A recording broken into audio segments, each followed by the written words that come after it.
Agents, Spyplane 662 Gaming here. Got an update to my MP5 ST. Still running a 4-piece striker, 2-piece Nomad. I did find a new mask. Gave me an additional increase in base armor and of course that 11% of damage to elites. Plus I found some new gloves. Pretty decent rolling firearms. I ended up rolling a assault rifle in there at 1334. It's a god roll.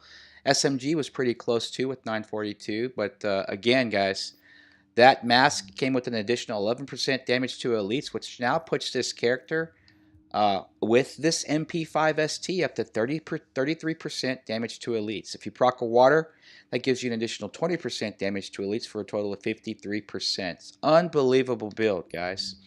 Again, MP5 ST, I've had this for a while. Nothing spectacular about it. Does have some pretty decent crit chance.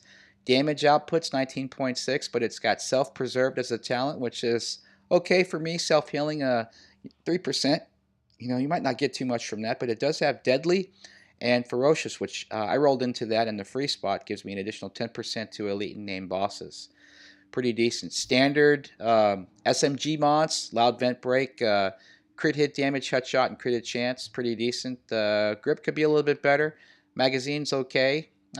Pretty good mag size, crit hit damage, and rate of fire. And of course, the Pro Red Dot sight could be a lot better than that. But again, pretty pleased with the mod so far. Still farming for better gear. This weapon primarily is doing 319,000 base DPS for this character with 8,000 firearms. Pretty decent stat here, considering the fact that you know, this is a high rate of fire weapon. I do run occasionally with an MP7 when I'm out in the dark zone, just doing the dailies and weeklies. But again, this character is solely built for PVE now, especially with that damage to elite buff off the gear and the water.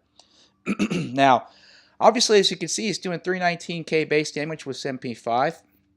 With the 4-piece striker battle gear set, you get that talent that procs it up 100%, so long as you're hitting consecutive targets. So I've got that boosted up there right now. 635,000 on the MP5. I thought it was a little bit higher. Let me take a look at that. Yeah, 635. Not too bad. Now, if you proc in that first aid booster shot, bumps it up to 683,000. Not too shabby with an MP5 ST. Again, just a quick update video here to this Striker's Nomad build running the MP5. Ideally, what I do is I'll run the lightweight M4 as my primary and the MP5 as my backup. Every once in a while, I'll pull the Bullfrog out and run it as a primary, but I'll still run with this MP5 as a backup on this character. Again, absolutely phenomenal build, great for PvE. You'll find that when you're running those solo challenge missions in PvE content with this setup, running with that additional damage to elites is just absolutely phenomenal. It melts through these guys. Now, the MP5 ST is obviously something that I'll resort to in a close encounter battle, especially when the NPCs try to rush me. But guys, look at that.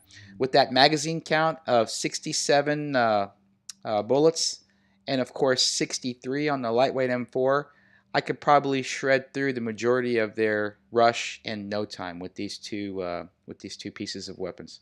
Again, that's Spyplane 662 Gaming with the video here on my updated Striker Nomad build with this MP5.